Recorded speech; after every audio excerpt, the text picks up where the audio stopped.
Genèse 4, verset 19-23 nous parle d'un autre homme qui est également descendant de Caïn. La Bible dit que les mecs prirent 2 femmes. Le nom de l'une était Ada. Et le nom de l'autre était Sila.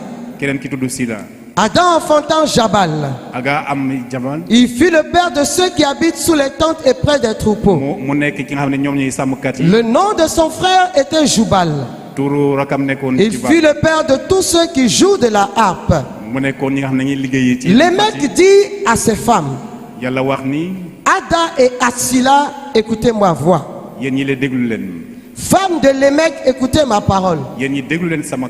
J'ai tué un homme pour ma blessure et un jeune homme pour ma meurtrissure. Caïn sera vengé 7 fois. Mais moi, Lémec, je serai vengé 77 fois. Nous rangeons ça dans le 2e tiroir. Isaïe chapitre 1 verset 6 dit ceci: de la plante du pied jusqu'à la tête, rien n'est en bon état. Ce ne sont que des blessures, des contusions, des plaies vives qui n'ont été ni pensées, ni bandées, ni adoucies par l'huile.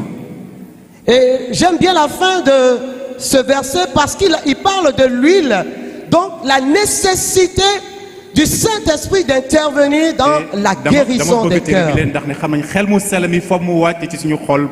Ensuite, quand nous arrivons à Genèse 44, et même d'ailleurs dès Genèse 37, on voit toute une famille de blessés.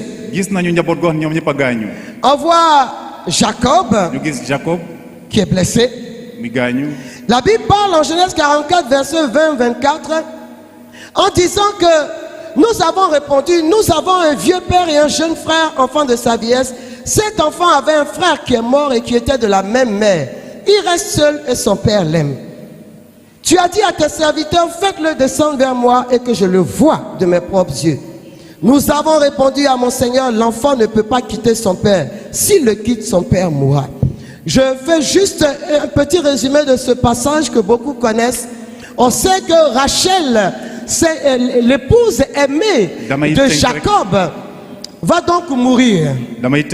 Et Rachel mourant, elle laisse 2 enfants. Et ces 2 enfants sont Joseph et Benjamin. Et Joseph et Benjamin sont comme le miroir du visage de Rachel. Et ça me permet de parler sur des situations des fois qu'on rencontre dans des couples où on a le sentiment que le chef de famille est beaucoup plus attaché à certains enfants qu'à d'autres. Parce que il n'a pas fini de digérer la séparation avec l'ex. Dis à ton frère et à ta soeur l'ex. Et donc il vit continuellement dans l'amour de l'ex qui est peut-être décédé ou qui est peut-être parti. Et il va donc reporter tout cet amour sur cet enfant. Et quand on lit cette parole, ceux qui parlent, ce sont les frères de Joseph. On se souvient qu'ils sont partis trouver Joseph alors qu'il y avait la famine. Et Joseph va leur dire, allez chercher Benjamin. Et ils vont dire à Joseph, nous sommes ses frères, mais Benjamin, c'est celui-là qui est sur son cœur parce que l'autre qui était sur son cœur est mort. Je le place dans le 3e tiroir. Dis 3e tiroir. Ensuite, toujours dans cette famille, on voit les frères de Joseph qui sont blessés. En Genèse 37, verset 2-4, la Bible dit, voici la postérité de Jacob.